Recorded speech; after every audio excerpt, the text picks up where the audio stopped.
Hi guys, welcome to Apex International. Today we have Robin with us from ACRS to discuss about pilot training. So hi Robin. Hello. How are you? Good morning. Nice to meet you. How are you? I'm good. How are you? Yeah, thank you so much. I'm fine. So why you have chosen pilot as your career? Okay, so being a pilot is something I've passion since young, since the age of 3. So it's been 20 years since I've been flying for 5 years. So flying is just not about liking planes and all. It's more about how you understand physics, science, how the plane works, lifestyle. So I think pilotage is more of how you view yourself as in the aircraft. It's not just flying. You're responsible for people behind. So I think that's why pilot's an interesting job. It's an interesting, exciting job. What circumstances made you choose this field?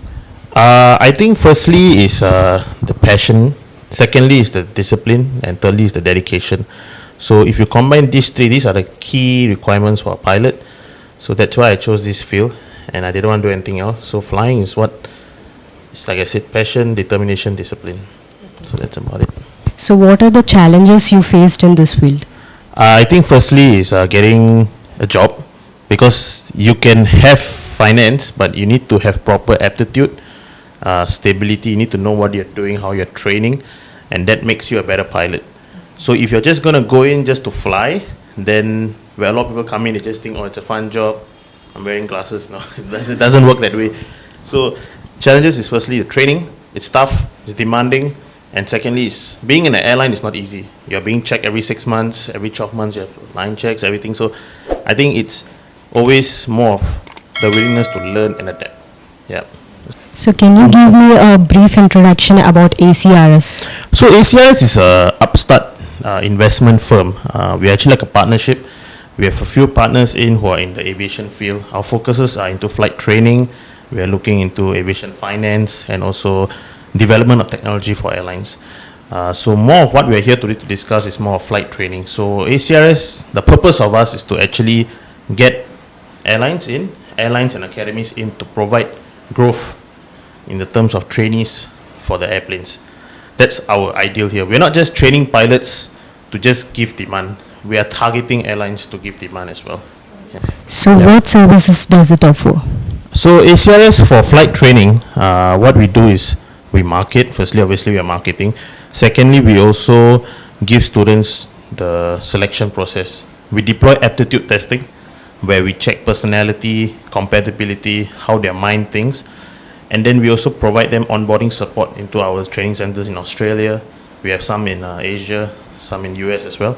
So we give them the onboarding support, and we give them the flight training to attain a license, whether it's in Australia, whether it's in Thailand, whether it's in US. That's how we support them. We also give them the entail support of flight training, which is to get them an airline job. Yeah. However, we're still working with that. As of now, we're still dealing with our partners. So once we have more updates on that, then we're able to give it to the upcoming trainees and all. Okay. Yep. So how does ACRS and Apex AI Technologies collaborated? So ACRS and Apex, how we are doing it is, Apex is practically our hub for operations in India. We actually partnered with them to actually set up the entire, the base operations here. So we are responsible of working in them. They identify the students, we screen them, then we actually onboard them onto various places where we need to.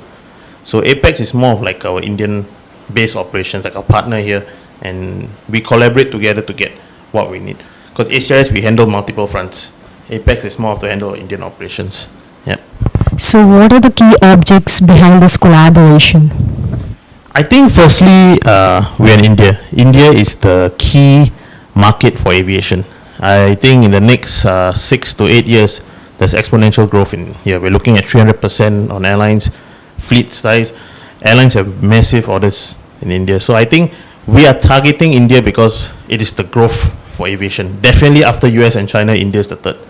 So that is the collaboration which we need with Apex, because we want to undertap the demand here, and then we want to exponentially grow it in a bigger scale. Yep. How you encourage Indian students to become a pilot? So I think firstly is to meet the minimum requirements. So you need to have your +2 completed. You need to have your English, Math, Science subjects. Passion is important, and also determination, drive, and discipline.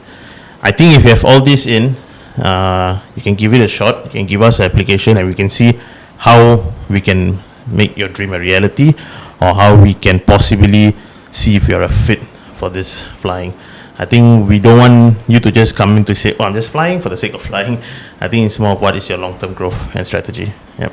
What role does ACRS play in a pilot training?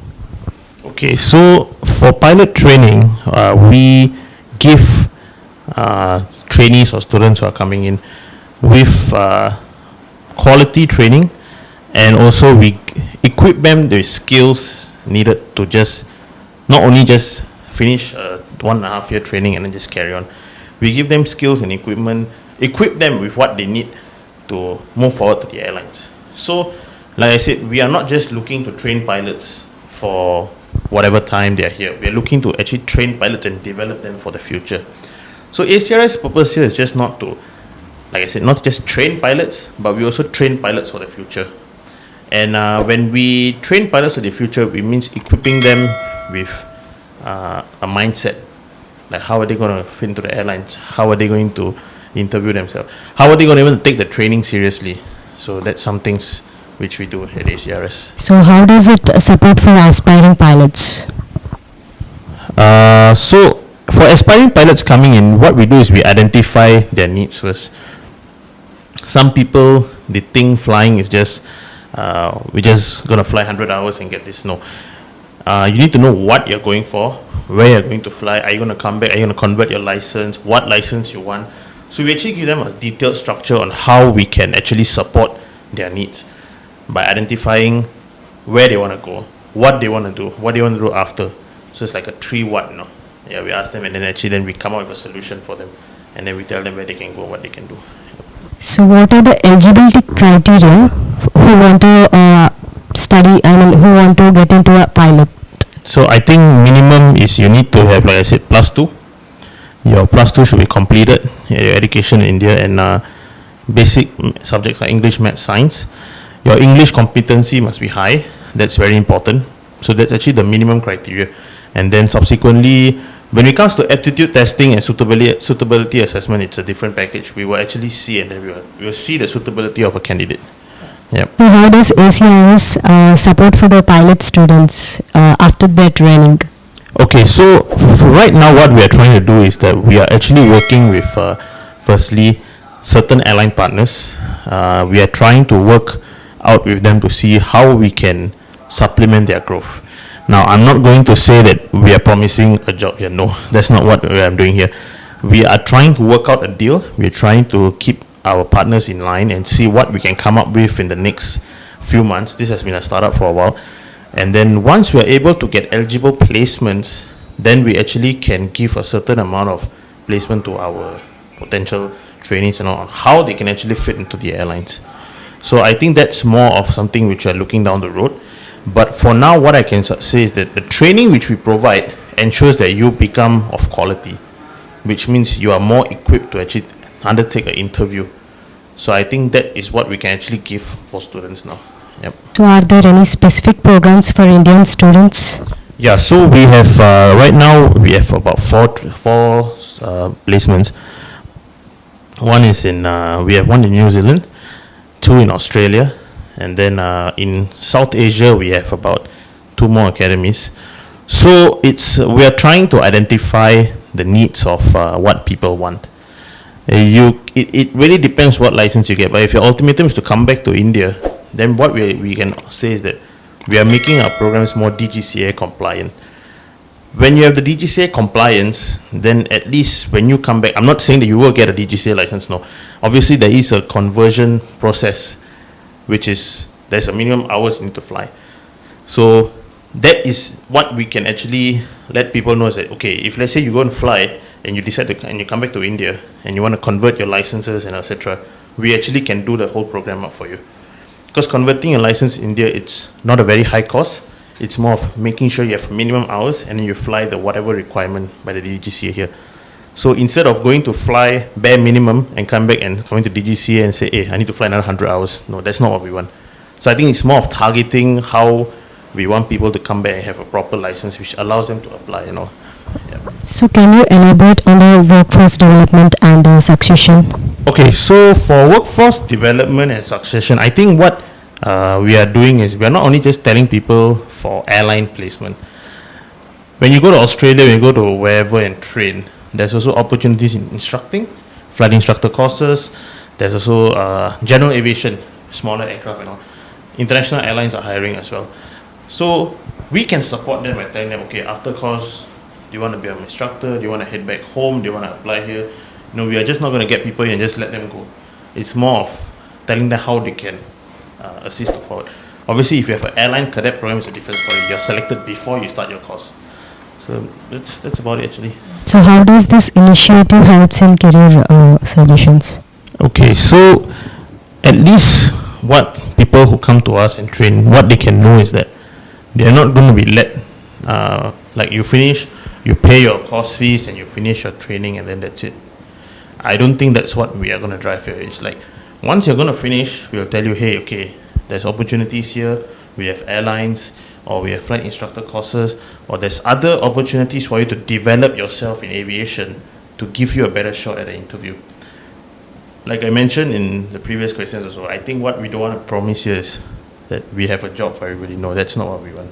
I think getting a job, it takes a lot of effort and time, but it's more of we will help you. We will give you the skills, we'll give you the needs, the attributes to go, but we're not going to guarantee you an interview, Yeah. Is there any specific training provided from the staff? You mean for, apart from pilots, like engineering and all? I think we are working on plans now to actually develop more of ground support solutions for ground staff, engineers and training. But for right now, for ACRS, we are not really into that field. Now we are developing plans for it, but we are more focused on flight training and pilot training for now. So what is a cadet pilot program? Cadet pilot programs are practically programs developed by airlines, whether are they outsourcing it or whether they are developing it in-house to support their pilot growth. Now, there's ways for pilots to enter: direct entry, first officers, second officers, but cadet pilot programs are developed by airlines for their needs, and they have their own solution programs which are developed by their departments, and they suitably select pilots based on what they need. So that's more of a definition of what cadet pilot program is. Yep. So how does ACRS support for the candidates by applying it? So for cadet pilot programs, if we have, let's say example, we have a cadet airline partner, we actually give the requirements and we give the what is needed to apply. We will based on the airlines will select. The maximum amount of support we could give to a candidate is to maybe prepare them better for how to get through the screening and get through the interview. But at the end of the day, I think a pilot's job is really key preparation. If a guy is well prepared, whoever is coming in, they're well prepared, they know what they're signing up for, I think that is important. It makes our selection suitability easier. We can equip pilots in how to respond to certain scenarios, but we cannot solely just get people to just apply and come in. You need to have a certain amount of attribute and experience and drive, and we will work based on that. We will develop it for you so that you become better.